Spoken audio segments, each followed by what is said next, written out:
ببین ایزان کتاب صحیح مسلم روایت 1403 نهمش از جابر نقل است که رسول خدا در راه ناخواسته زنی را دید. پس نزد همسر خویش زینب آمد که در حال دباغی کردن پوست بود. رسول خدا نیاز خود را از همسرش برگرفت، سپس به سوی اصحاب خویش آمد و فرمود همانا زن، ببینین، در چهره شیطان چی میشه؟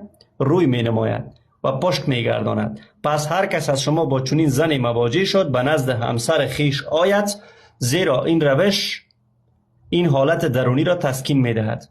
به این میگن شلتنبانی. حالا تو مرد مسلمان وقتی شده که از خانه برآمده باشی، زن همسایه را دیده باشی، بدا پس برگشته باشی با زنت سکس کرده باشی، کردی همی کاره؟ نه نکردی، چون شلتنبان نیستی. اما پیامبر اسلام همین شلتنبانی را داشته. حالا بیاین بگی که شیطانای از او زیاد بوده چون پیامبر بوده، دیگه جفنگی که باقی نمیمونه. بجز از اینکه بگین شیطاناش زیاد بوده چون پیامبر بوده.